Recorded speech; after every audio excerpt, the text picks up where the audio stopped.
मंडळी. तर सफर विथ अभि या चॅनलमध्ये तुमचं स्वागत आहे. तर बऱ्याच दिवसांनी आज मी परत व्हिडिओ घेऊन येतो आहे. तर मी आज श्रीवर्धन तालुक्यामध्ये आलो आहे.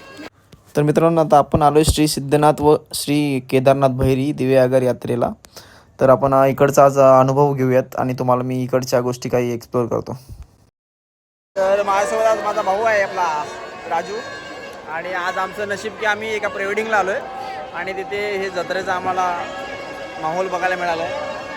आमच्यासोबत आमचे हे क्लायंट आहेत सायली आणि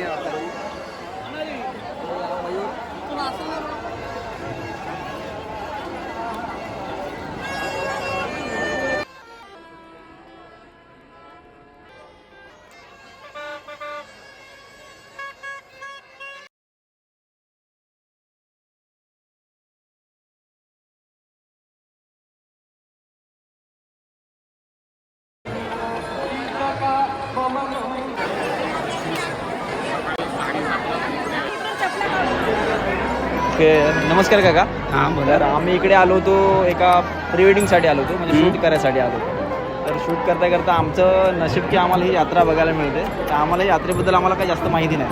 तर आम्ही तुमच्या गावामध्ये आलो तर तुमच्या दिव्या आगाराबद्दल तुम्ही काय थोडीफार माहिती सांगू शकता?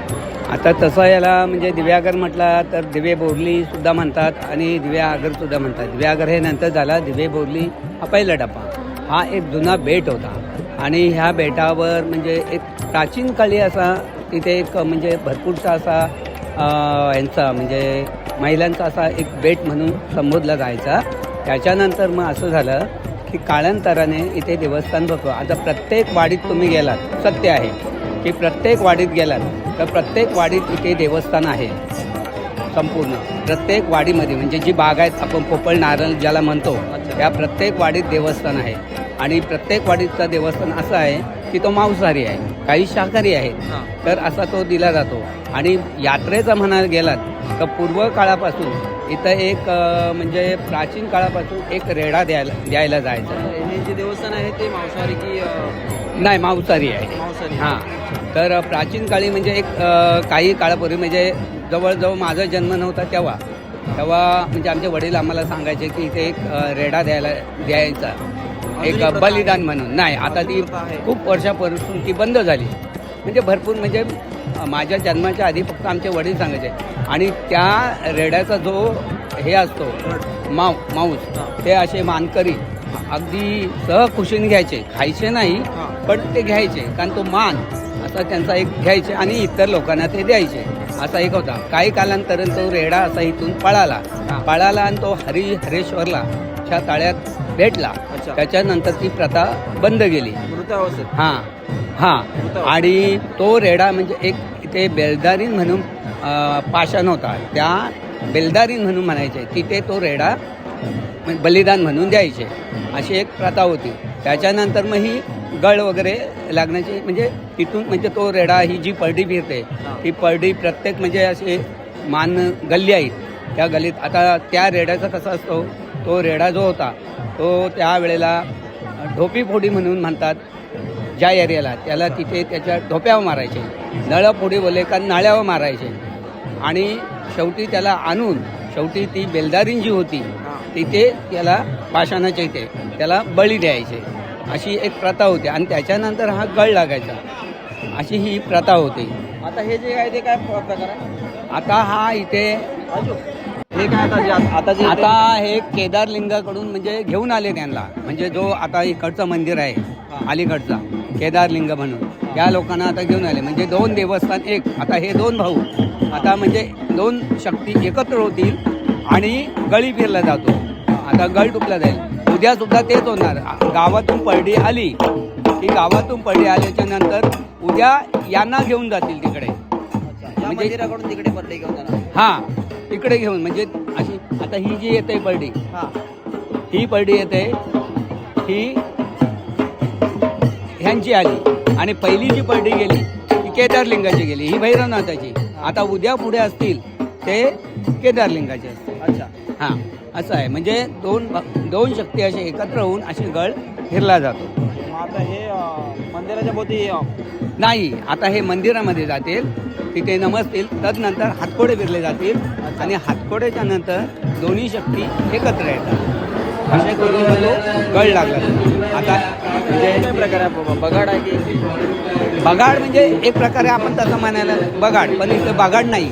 इथे एका म्हणजे ज्याने उपवास करून धरलेला आहे त्या उपवास करण्याला पूर्ण हुक म्हणजे आपण जो हुक लावतो गळ, असे 2 पाठीत गळ आपोआप तुपवले जातात. म्हणजे एक नाभिक आमचा असतो तो स्वतः, आणि ते मानतात फक्त तो नाभिक आहे तो तुपवले, इतर कोणाच्या हातून जमत नाही ते, तो तुपवला जातो. आणि नंतर मग तो वर जातो. वर गेल्यानंतर फक्त तो रशीने त्या गळावर आदन तरी तो फिरतो. आता तुम्ही प्रत्येक असं काही नाही, फक्त एवढंच उपासकरी जे असतात ते आज शुद्ध शाकाहारी असतात. हां, की त्यांचं काही नाही.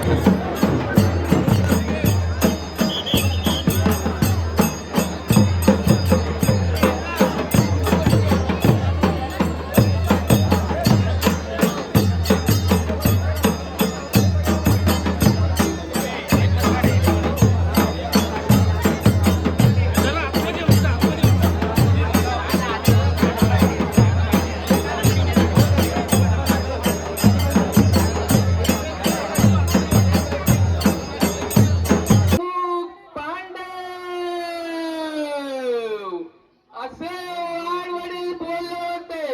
चैत्र शुद्ध चतुर्दशीचा 5 फेऱ्या गळे फिरेल. हर हर हर हर हर महादेव. पाय जवळ घे. हा, पाय जोडून घे, जोडून घे. हा.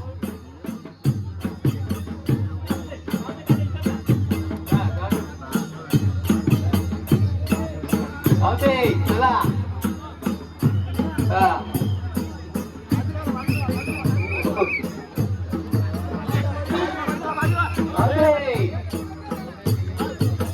चैत्र शुद्ध चतुर्दशीचा गळी बघा कसा दिसतो. चैत्र शुद्ध चतुर्दशीचा गळी.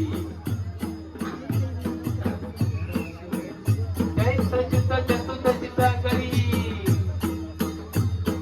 पाय जवळ घे, पाय जवळ घे, पाय लांब नको करू.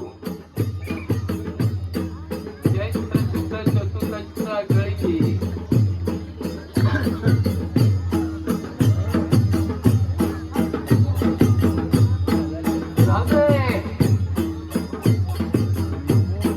चैत्र शुद्ध चतुर्दशीचा गळी वारच्या कसा सुंदर म्हणजे. बाबा सोड हात तू बिंदास, सोड हात.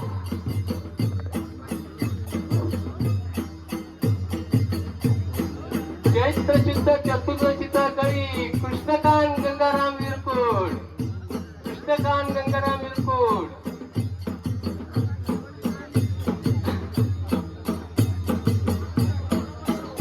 पाय जवळ घे. हा,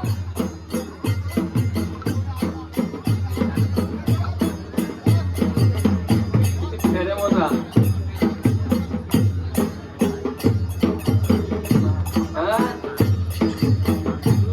चालते बिंदास.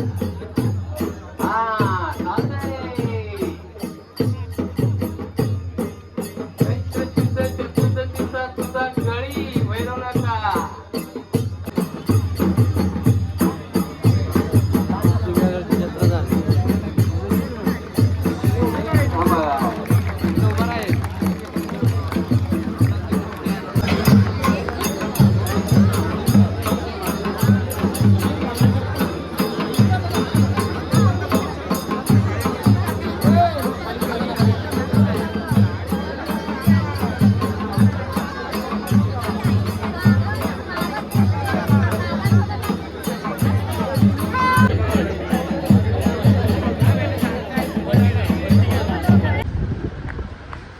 तर मित्रांनो जस्ट आता आम्ही रूमवरती आलो.